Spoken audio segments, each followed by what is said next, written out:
Merci beaucoup pour votre présence ce soir. Nous avons donc réuni 27 États, dont 21 chefs d'État et de gouvernement, ce soir à Paris, suite à l'analyse qui est la nôtre et à ce que j'avais exprimé il y a maintenant quelques jours aux côtés du président Zelensky dans cette salle même, à savoir le changement de posture à nos yeux de la Russie.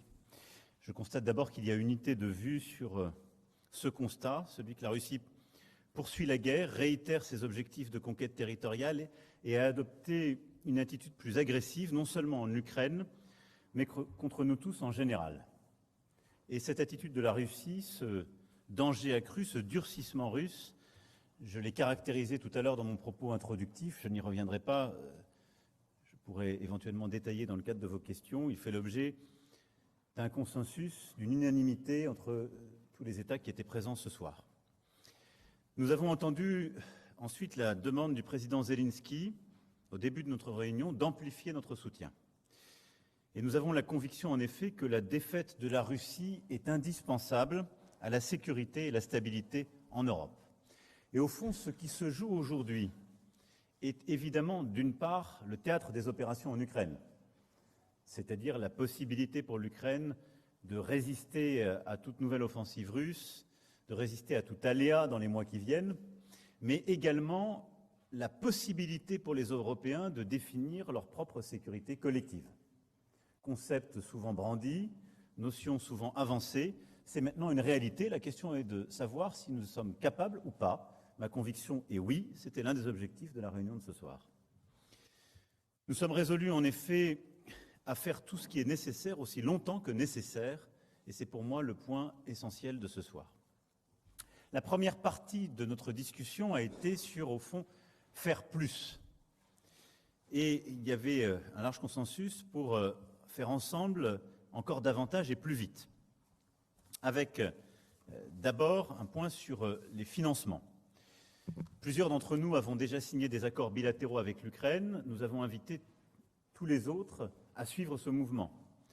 6 sur 32 États qui s'étaient engagés à Vilnius ont aujourd'hui signé des accords bilatéraux. Il est important de poursuivre ce mouvement et d'accroître les financements qui sont les nôtres. Et je le dis pour nous, Européens, quand on regarde aujourd'hui la réalité des chiffres, elle fut rappelée ce soir, 30% des financements sont européens, nous devons faire davantage.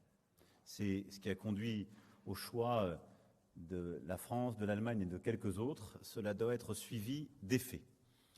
Déployer donc davantage de financements bilatéraux, déployer aussi davantage de financements européens, c'est le sens de la décision que nous avons prise au sein de l'Union européenne avec la Facilité européenne de paix et l'accord de février, début de ce mois à Bruxelles. Mais il y a plusieurs pistes aussi qui sont sur la table, que la France soutient. Celle, par exemple, de la Première ministre d'Estonie qui propose d'avoir des émissions communes de dette pour financer nos initiatives militaires de soutien à l'Ukraine et donner de la visibilité à nos industriels. Le consensus est là, en tout cas, pour dire que nous devons déployer, mobiliser davantage de financements, comme la France l'a fait ces derniers jours, et donner de la visibilité sur plusieurs années aux Ukrainiens. À côté de cela, le consensus a été fort aussi pour dire que nous devons aller encore plus fort sur une économie de guerre. Nous le faisons en France depuis 2 ans, nous l'avons réussi sur certaines composantes. La France, par exemple, mène cette coalition pour l'artillerie avec de vrais résultats et une économie de guerre qui s'est organisée. Force est de constater qu'aujourd'hui, nous tous, Européens, non Européens d'ailleurs, qui soutenons l'Ukraine, avons encore des marges de manœuvre et nous devons aller plus vite et plus fort sur cette thématique. La priorité des priorités est la question des munitions. Nous l'avons largement mobilisée pour ce qui est du domaine de l'artillerie, coalition sur laquelle nous avons, comme vous le savez, justement ce rôle d'impulsion. Mais nous nous sommes tous engagés autour de la table à aller au bout des stocks qui sont encore disponibles, à identifier les pays tiers qui sont mobilisables dans les différentes catégories de munitions et à aller vers aussi toutes les solutions nouvelles proposées pour aller solliciter des pays tiers, en même temps que nous avons tous pris conscience de la nécessité de faire face à la rareté de certaines composantes, en particulier les poudres. Deuxième élément, ce sont les systèmes de défense solaire, sur lesquels là aussi nous devons mobiliser davantage et qui font partie des besoins ukrainiens. Et troisième élément, ce sont tous les missiles et bombes à moyenne et longue portée qui sont extrêmement importantes pour les Ukrainiens et sur lesquels les besoins sont là. Vous le savez, la France en a livré plusieurs et donc nous avons là aussi pris des décisions concrètes. Au total, nous avons aujourd'hui 8 coalitions capacitaires qui existent. Nous avons acté de renforcer sur ces 8 coalitions capacitaires la dimension munitions et d'avoir une impulsion immédiate sur ce sujet. De redonner une impulsion à la coalition défense solaire, sur laquelle un besoin a été explicité par le président ukrainien, et de créer ce soir une 9e coalition, une coalition pour les frappes dans la profondeur, et donc missiles et bombes de moyenne et longue portée. Nous allons organiser cette coalition à partir de ce soir pour mobiliser toutes les bonnes volontés, les États qui ont des capacités, qui ont commencé ou sont prêts à livrer des équipements nouveaux. Nous avons ensuite, dans un deuxième temps de la discussion, abordé la nécessité de faire différemment. En effet, nous voyons bien que nous sommes à un moment critique du conflit qui nous impose de prendre l'initiative. Nous sommes à un moment où l'Ukraine est soumise à une très forte pression et qui nous impose de ne pas simplement être en réaction, mais à aider l'Ukraine justement à prendre des initiatives, et à un moment où il y a des incertitudes stratégiques qui sont là. Sur la capacité américaine à décider d'une aide supplémentaire, sur le résultat aussi des élections américaines, et sur la nécessité donc de recréer un engagement stratégique de notre part, une mobilisation plus forte aux côtés de l'Ukraine, pour montrer que l'ensemble des alliés qui sont prêts à le faire, c'est le cas de la France, seront là résolument aussi longtemps que nécessaire et quoi que cela exige. Ceci nous a conduit, après une discussion très stratégique et prospective, à nous mettre d'accord sur 5 catégories d'actions sur lesquelles il y a un consensus pour prendre de nouvelles initiatives. Le cyberdéfensif, la coproduction d'armements, de capacités militaires, de munitions en Ukraine, la défense de pays menacés directement par l'offensive russe en Ukraine, en particulier la Moldavie, la capacité de soutenir l'Ukraine à sa frontière avec la Biélorussie avec des forces non militaires, et les opérations de déminage. Sur ces 5 axes, un consensus s'est détaché pour agir ensemble, faire davantage, avec une volonté de garder un cadre clair, que je vais ici rappeler en 3 points très simples. La Russie ne peut ni ne doit gagner cette guerre, dont elle est l'unique agresseur et celle qui en a décidé le début et la conduite.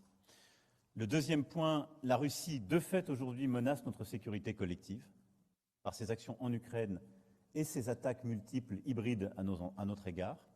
Et le troisième point, nous voulons maîtriser toute communication et évidemment éviter toute escalade, rappel étant fait que nous ne sommes pas en guerre avec le peuple russe, mais que nous ne voulons simplement pas les laisser gagner en Ukraine. Sur ces 5 points, nous allons donc poursuivre, en même temps que sur les premiers sujets de notre travail commun, en nous coordonnant très étroitement donc, avec les Ukrainiens. Sur tous ces sujets, nous sommes convenus que donc les ministres français de la Défense et des Affaires étrangères inviteraient tous leurs collègues ici présents, ainsi que tous ceux qui sont partenaires potentiels et qui sont en état de contribuer à ces actions et qui sont désireux de le faire, de s'y joindre, les réuniront pour pouvoir décliner opérationnellement les initiatives qui ont été prises ce soir.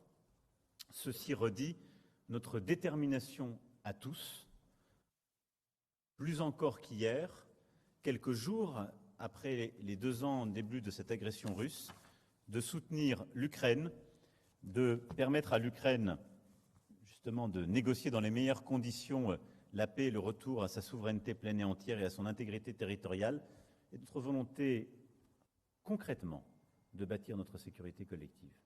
Je vais maintenant répondre à toutes vos questions. Bonsoir, Monsieur le Président. Anja Nussbaum de Bloomberg. Deux très petites questions sur les propos du Premier ministre slovaque qui, avant cette conférence d'aujourd'hui, évoquait la possibilité d'envoyer des troupes au sol occidental en Ukraine. Est-ce que cela a été discuté aujourd'hui? Qu'est-ce que vous en pensez et qu'en est-il? Et deuxième question sur la proposition de la République tchèque d'envoyer des centaines, de sourcer des centaines de milliers d'obus qui seraient achetés, donc des munitions qui seraient achetées à des acteurs non européens. Est-ce que la France pourrait participer à cette initiative? Les Néerlandais ont indiqué vouloir y mettre une centaine de millions d'euros. Et qu'est-ce que vous pensez de cette initiative-là? Est-ce qu'on ne pourrait pas passer par des fonds européens? Merci. Sur la première question, tout a été évoqué ce soir de manière très libre et directe. Il n'y a pas de consensus aujourd'hui pour envoyer de manière officielle, assumée et endosser des troupes au sol, mais en dynamique, rien ne doit être exclu. Nous ferons tout ce qu'il faut pour que la Russie ne puisse pas gagner cette guerre. Je le dis ici avec à la fois détermination, mais aussi avec l'humilité collective que nous devons avoir quand on regarde les 2 années qui viennent de s'écouler. Beaucoup de gens qui disent « jamais, jamais aujourd'hui » étaient les mêmes qui disaient « jamais, jamais des tanks », « jamais, jamais des avions », « jamais, jamais des missiles de longue portée »,« jamais, jamais ceci » il y a 2 ans. Je vous rappelle qu'il y a 2 ans, beaucoup autour de cette table disaient « nous allons proposer des sacs de couchage et des casques ». Et aujourd'hui disent « il faut faire plus vite et plus fort pour avoir des missiles et des tanks ». Ayons l'humilité de constater qu'on a souvent eu 6 à 12 mois de retard. C'était l'objectif de la discussion de ce soir. Donc tout est possible, si c'est utile, pour atteindre notre objectif. Pour ce qui est ensuite de la proposition tchèque, elle est totalement cohérente avec ce que nous avons fait et ce que nous menons sur l'artillerie. Nous avons d'ailleurs sollicité des États non membres de l'Union européenne pour arriver à des solutions qui sont les nôtres. Et donc nous participerons à cette initiative là aussi. Nous allons rentrer dans le détail dans les 10 jours à venir, mais nous sommes totalement ouverts à cela. Le seul objectif, c'est l'efficacité pour aider les Ukrainiens. Bonsoir Monsieur le Président. Oscar Tessonneau, donc je viens de lancer un nouvel hebdomadaire avec des personnes en situation de handicap mental. Donc ça montre en fait comment la stratégie TND avance depuis 2018 et qu'il est possible d'entreprendre quand on est autiste, 10 ou TDAH aujourd'hui en France. Ma première question va porter sur les importations et les exportations en Russie actuellement, puisqu'on voit qu'un ensemble d'acteurs économiques exportent, donc européens, exportent toujours des produits en Russie, notamment dans le secteur alimentaire, et un ensemble d'acteurs du secteur militaire aussi, puisque Le Figaro a fait un papier ce matin pour expliquer comment des armes russes contenaient des éléments fabriqués en Occident, et ce qui fait qu'il y a une réelle difficulté parfois à différencier les armes occidentales offertes aux Ukrainiens et les armes russes sur les territoires de guerre. Donc aujourd'hui, est-ce que vous pensez que les sanctions sont assez conséquentes contre l'ensemble des acteurs économiques occidentaux qui continuent à exporter du matériel militaire ou différents types de denrées en Russie? Et enfin, j'aimerais avoir un dernier mot peut-être lié à mon média sur toutes les familles qui se battent pour que leurs enfants soient scolarisés et qu'ils aient la meilleure éducation possible. D'abord, merci beaucoup pour la démonstration concrète du fait que l'inclusion n'est pas qu'un mot, mais une réalité, et que des initiatives très concrètes, entrepreneuriales, professionnelles, la plus grande exigence sont possibles, et je vous félicite pour cela. Sur ce qui est de la scolarisation des enfants en situation de handicap, je veux dire ici que nous avons augmenté de plus de 40% la scolarisation des enfants en situation de handicap depuis 2017. Nous avons augmenté de 60% le budget de cette politique publique, qui représente aujourd'hui plus de 3 milliards d'euros pour la nation chaque année. On n'est pas au bout pour autant. Et si nous avons permis d'avoir beaucoup plus de postes disponibles, si nous avons créé plus de postes justement d'accompagnants pour les enfants en situation de handicap à l'école, l'une des difficultés qui est la nôtre est de prendre en compte le temps périscolaire pour ces accompagnants afin de leur permettre d'avoir un salaire complet. Et c'est tout le travail que j'ai demandé à la ministre pour pouvoir fidéliser ces personnels. Nous les avons stabilisés, nous leur avons donné un cadre beaucoup plus stable. Nous avons réussi dans beaucoup de cas à mieux les rémunérer. Nous avons maintenant un défi sur le temps périscolaire pour beaucoup d'entre eux. Mais vous avez raison aujourd'hui, même si c'était de manière incidente dans votre propos, de souligner l'importance de cette politique à laquelle j'attache caractère essentiel. Pour ce qui est de votre question, nous avons eu ce débat ce soir et vous me permettez de revenir sur un point que je n'ai pas évoqué dans mon propos introductif, qui est celui des sanctions. Il y a eu aussi l'unanimité pour dire que les sanctions aujourd'hui avaient des points de fuite, celles que vous avez évoquées. Plusieurs rapports ont mis en lumière le fait que des matériels russes avaient encore, pour quelques entreprises, des composants directement venant de pays qui avaient imposé des sanctions, européens ou alliés, ou utilisant en tout cas des capacités pour les produire. Pour autant, je crois que nous sommes toujours en situation de les différencier de nos propres équipements et de nos propres matériels. Ceci va nous conduire à sanctionner davantage les compagnies et les pays qui facilitent ce contournement des sanctions. Il suffit de voir les chiffres de commerce et d'augmentation du commerce avec certains pays qui sont au fond des voies de passage, ou les chiffres que certaines entreprises utilisent avec ces pays pour avoir une ligne assez claire. Et donc qu'il s'agisse des équipements militaires, de certains composants technologiques ou du gaz, voire du pétrole, il y a des mécanismes de contournement qui sont assez clairement identifiés, sur lesquels l'accord a été trouvé ce soir pour accroître en effet les réponses.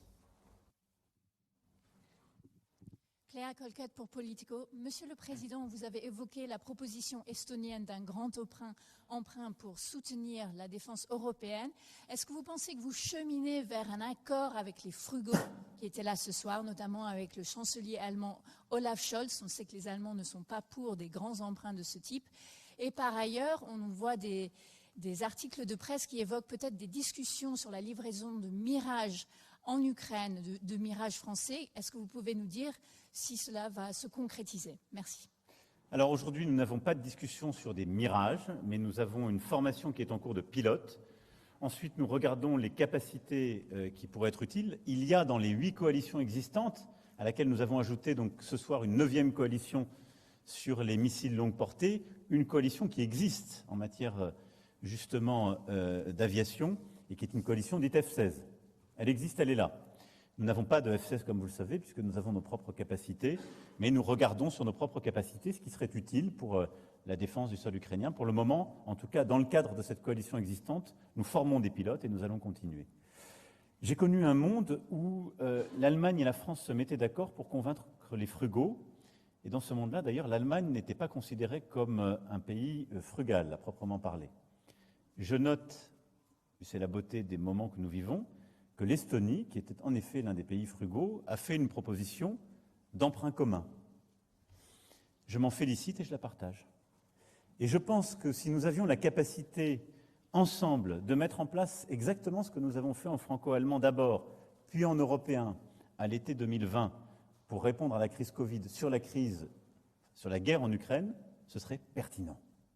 Qu'est-ce que c'était? C'était de dire, nous apportons avec nos budgets nationaux une garantie commune qui permet à la Commission d'émettre une dette pour financer une dépense exceptionnelle qui nous touche tous. Je crois qu'aucun pays européen peut dire que l'attitude russe aujourd'hui et la guerre d'agression en Ukraine ne le touchent pas.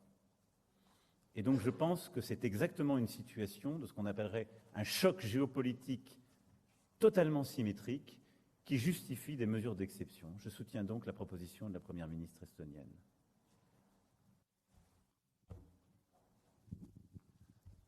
Philippe Ricard pour le journal Le Monde. Bonsoir.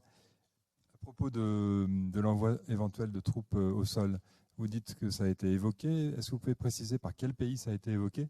Quels sont les pays qui envisageraient de le faire à titre bilatéral? Et pourquoi la France n'y est pas favorable à ce stade? Merci. Alors, je n'ai absolument pas dit que la France n'y était pas favorable. Je ne lèverai pas l'ambiguïté des débats de ce soir en donnant des noms. Je dis que ça a été évoqué parmi les options. Je vous ai dit les 5 points sur lesquels il y avait un consensus qui s'était établi. Si ces points d'ailleurs étaient totalement mis en œuvre, il ne faudrait pas exclure qu'ils nécessitent des sécurisations qui justifient ensuite quelques éléments de déploiement.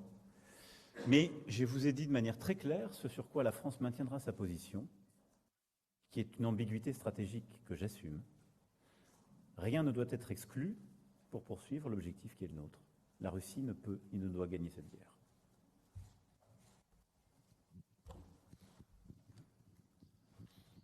Bonsoir, Monsieur le Président, c'est Martin Balucha pour la radio publique tchèque. Je vais revenir vers l'initiative tchèque qui a été aujourd'hui présentée par le Premier ministre tchèque. Le quotidien britannique, il a évoqué, le Financial Times, il avait évoqué une somme de plus d'1 milliard d'euros pour financement justement de ces munitions, de ces capacités d'obus. Quel financement en fait est-ce qu'on cherche pour cette aide à l'Ukraine, et donc on parle de quel horizon est-ce qu'on pourrait fournir cette aide à l'Ukraine? Est-ce qu'on parle de plusieurs semaines, des mois? Merci beaucoup. Je serais très prudent sur les chiffres, qu'il s'agisse de nombre de munitions ou d'argent, puisque ceux qui ont pu s'engager ces derniers mois sur ce sujet ont été rattrapés par la réalité. Nous produisons, nous, le maximum de munitions que nous pouvons. Nous avons fait plus que tripler nos capacités. Notre volonté de mobiliser chez nos partenaires et tous ceux que nous trouvons des capacités supplémentaires. Et d'ailleurs, il se trouve que plusieurs États qui étaient autour de cette table ont fait les mêmes démarches que la République tchèque. Et donc, ce soir nous a permis de mutualiser ces efforts. Et donc, dans les 10 prochains jours, nous allons mettre tous ces efforts autour de la table, car nous avons démarché beaucoup de pays européens, non européens, qui ont des munitions disponibles. Parce que c'est ça, à très court terme. Il faut que ce soit des munitions qui soient disponibles dans vos stocks. Et donc, ça, c'est le premier point. Et donc, nous mobiliserons des financements bilatéraux comme multilatéraux sur la table. La question, je dirais, est de rang 2. C'est maintenant une question de disponibilité de ces munitions. La deuxième chose, c'est de produire plus, nous-mêmes, on a déjà triplé, avec les Ukrainiens sur leur sol et avec tous les partenaires possibles.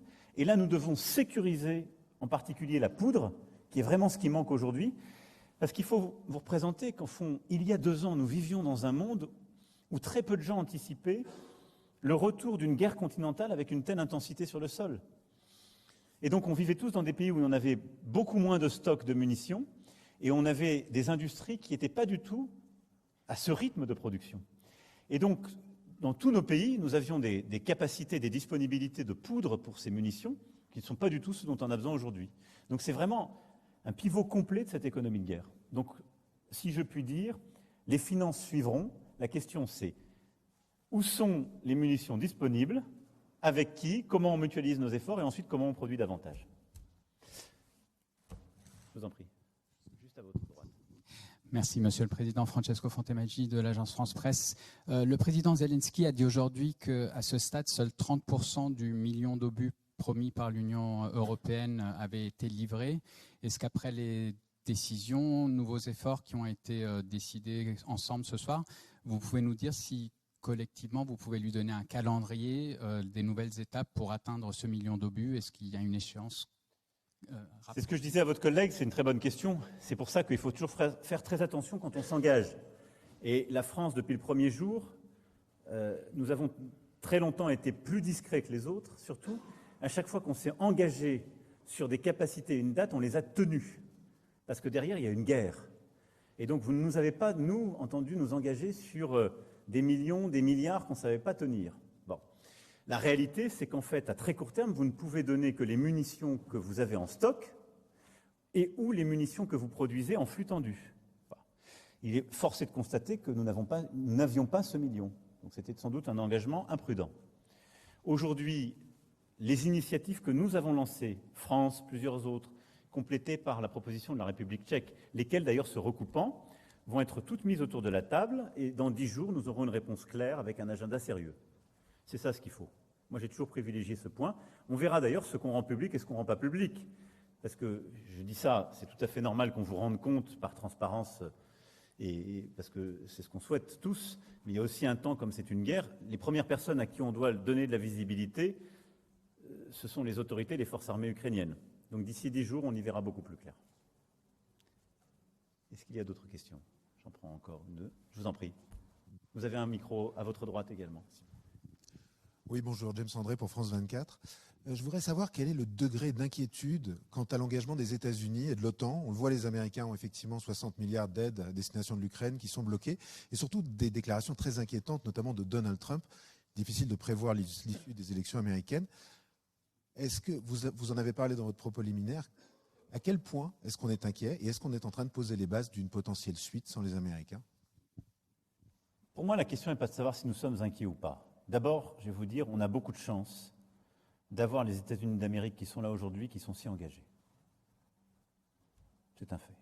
Et on doit remercier chaque jour l'administration américaine d'être si engagée, les Canadiens d'être si engagés ou autres. L'Union européenne, c'est 30% aujourd'hui de l'effort et de l'investissement militaire. On a les Britanniques à nos côtés, ça fait un peu plus, mais on a la chance d'avoir des alliés, y compris outre-Atlantique, qui sont à nos côtés. Deuxième chose, c'est une guerre européenne. Et donc nous, Européens, ça fait partie de ce sursaut stratégique que j'évoque et de ce que je dis depuis 7 ans. Moi, je crois dans l'Europe. Je crois dans une Europe de la défense. Je pense que c'est notre sol, notre continent. On a de la chance d'avoir des gens au bout du monde qui sont prêts à nous aider, mais on aurait tort de penser qu'on doit se reposer sur eux. Troisième chose, je suis assez stoïcien en la matière. Moi, je ne déplore pas ou je ne conjecture pas sur ce qui ne dépend pas de moi. Si l'Europe, et je dirais a fortiori chacun de nos États membres, dont la France, nous sommes souverains, notre avenir, et si on considère que cette guerre détermine notre avenir, ce que je crois profondément, parce que se joue là notre sécurité comme Européens, est-ce que nous devons déléguer notre avenir à l'électeur américain? Ma réponse est non, quel que soit son vote. Donc on n'a pas à attendre le résultat. C'était le but de cette réunion d'aujourd'hui, c'est pour ça que je l'ai voulu maintenant. N'attendons pas de savoir quelle est l'issue de ce résultat. Décidons maintenant, parce que le constat est clair. C'est notre avenir, c'est l'Europe qui est en jeu. C'est aux Européens de décider. C'est formidable si on en a d'autres qui nous joignent, mais ça doit être en plus. Nous devons avoir la possibilité de faire sans. Pas par défiance, pas par pessimisme, pas parce qu'on aurait peur, juste parce que c'est ce qui dépend de nous. C'est ce qu'on doit faire. Je suis dans cet état d'esprit. Y a-t-il une dernière question? S'il n'y en a pas, c'est en soi une première pour une conférence de presse. Ah, peut-être une deuxième question de M. Ricard. C'est une deuxième première pour une conférence de presse. Puisque vous insistez.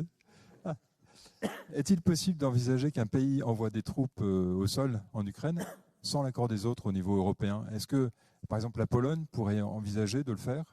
Et est-il possible de la retenir dans ce cas-là? Et est-ce que ça a été un des objets de la discussion ce soir? Merci. Je vais vous dire, d'abord, chaque pays est souverain, et sa force armée est souveraine. Il a, par sa constitution, les voies et moyens de son engagement. Personne ne peut engager un autre pays de faire ce qui lui revient.